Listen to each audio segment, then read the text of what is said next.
Hola, ¿qué tal? Mi nombre es Fiorella y me alegra poder estar aquí nuevamente en Based on Him para compartir con ustedes acerca de lo que el Señor me ha estado hablando últimamente. Hace algún tiempo, durante mis años de universidad, en nuestros cursos de creación de guiones para series o películas, había un concepto, bueno, más una frase que constantemente los profesores nos repetían para poder llevar a cabo la escritura de nuestros guiones. Sin conflicto no hay historia. Me lo repitieron tanto y lo practiqué tanto en la creación de guiones que se quedó como un concepto no solamente para el área académica, sino también para el resto de mi vida.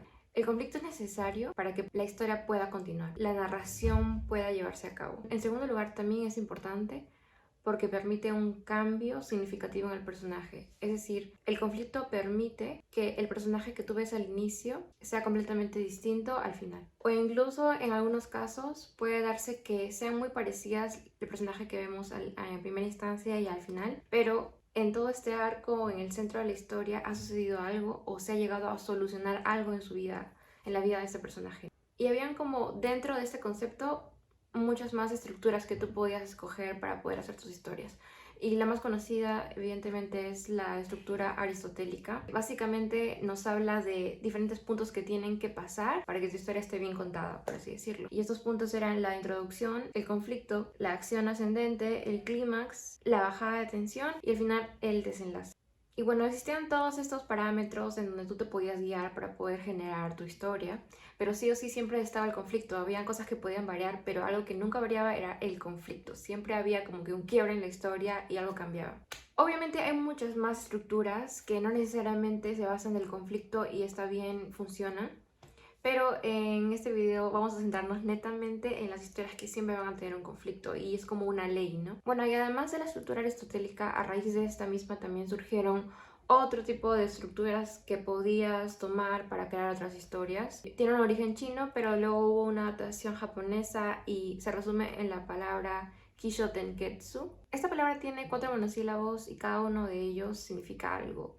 Ki o Kiku significa introducción. Yo nos habla acerca del desarrollo de esta introducción.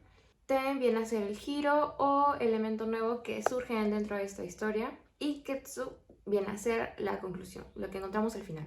En esta estructura no necesariamente suceden demasiados cambios, demasiadas acciones como un conflicto en sí mismo, pero sí te das cuenta que hay un cambio, un giro que te lleva hacia otra dirección. Entonces, de todas maneras, vas a encontrar un personaje A que va a terminar siendo un personaje A también, pero diferente, ¿no? Bien, ahora, me he demorado mucho haciendo esta introducción, pero es importante para poder aterrizarlo a lo que verdaderamente nos interesa, la palabra. A lo largo de la Biblia, de inicio a fin, es una historia con claramente un inicio, un gran conflicto y un final, ¿cierto? Esto le llamamos el Evangelio, ¿no? El gran conflicto es el pecado. El inicio, la creación, Adán y Eva, la caída, el pecado. Pero hay un Salvador, Jesucristo, que viene a subsanar esos errores, ¿no? Y al final tenemos un desenlace que es vivir en la eternidad con Él, dándole la gloria. Y a lo largo de esta gran historia hay subhistorias, ¿no? Encontramos en la Biblia diferentes historias que claramente tienen un conflicto, ¿no? Y que llegan a resolverse. Entonces hoy día quiero poder tocar algunas de esas historias como a modo de ejemplo para poder comprender por qué es tan importante que exista el conflicto en la historia. Tenemos en Éxodo la historia de Moisés, por ejemplo. Éxodo 4, versículo 11. Y Jehová le respondió, ¿quién dio la boca al hombre? ¿O quién hizo al mudo y al sordo y al que ve y al ciego? ¿No soy yo Jehová? Ahora pues, ve y yo estaré con tu boca y te enseñaré lo que hayas de hablar. Y él le dijo, ay Señor, envía, te ruego por medio del que debes enviar. Entonces Jehová se enojó contra Moisés y dijo, ¿no conozco yo a tu hermano Aarón y Levita y que él habla bien? Y he aquí que él saldrá a recibirte y al verte se alegrará en su corazón. Y tú hablarás a él y pondrás en su boca las palabras, y yo estaré con tu boca y con la suya, y os enseñaré lo que hayáis de hacer. Y él hablará por ti al pueblo, él te será a ti en lugar de boca, y tú serás para él lugar de Dios. Y tomarás en tu mano esta vara con la cual harás las señales. Esta historia me parece un gran ejemplo acerca del conflicto, porque vemos a un Moisés súper tímido, tartamudo, que tiene en su personalidad rasgos que son impedimento para hacer la obra de Dios, pero viene el Señor y le dice, ¿no? Por mí, a través de mí, yo soy quien hablará a través de ti, ¿no? Vemos a un Moisés en una primera instancia hay un conflicto, hay un giro, hay un cambio en su vida y puede dar la gloria al Señor, ¿no? En todas esas historias siempre va a ser la meta darle la gloria al Señor. Pero, ¿qué es realmente darle la gloria al Señor, no? Eso es algo que vamos a ver al final del video. Tenemos otra historia que sucede en el tiempo que Jesús estuvo en la tierra con sus discípulos. Está en Mateo 10.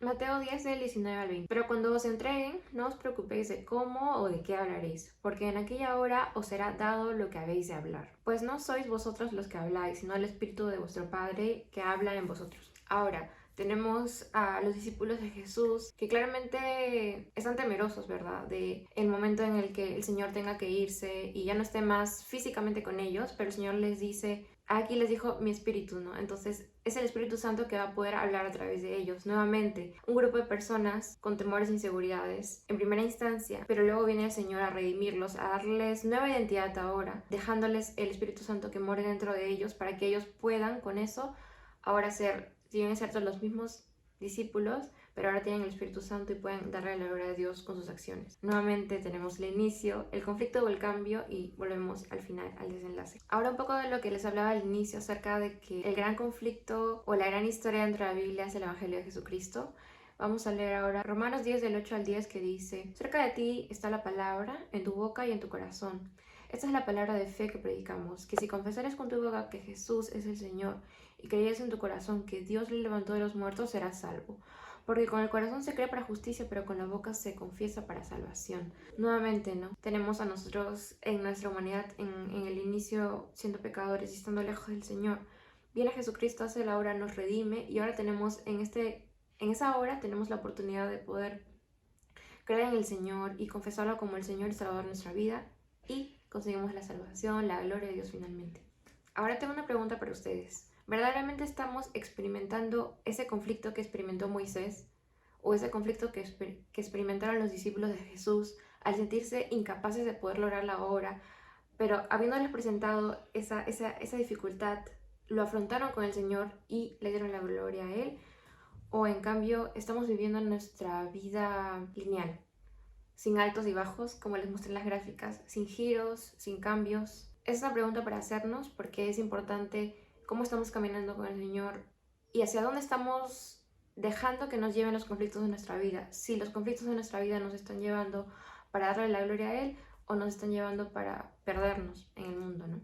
Estuve tratando de aterrizar esta estructura a mi vida, como era yo al inicio, cuando y luego conocí al Señor, hizo un cambio en mi vida y ahora soy nueva criatura con Él.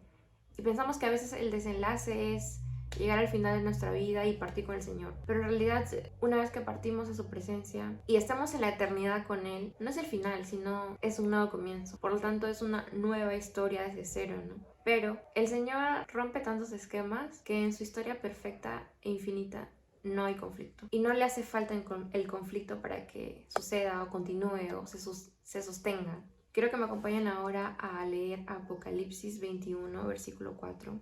Y en su palabra el Señor deja esta hermosa promesa que dice, y enjuagará Dios toda lágrima de los ojos de ellos, y ya no habrá más muerte, ni habrá más llanto, ni clamor, ni dolor, porque las primeras cosas han dejado de ser. Drop the mic. El Señor es así, rompe esquemas. Y es precioso en su soberanía, en su perfección, de cómo construyó esta perfecta historia para nosotros. Porque finalmente esa conclusión o ese desenlace, ese darle la gloria a Él en el cielo, en nuestra eternidad, va a ser adorándole. Esa es nuestra gran meta.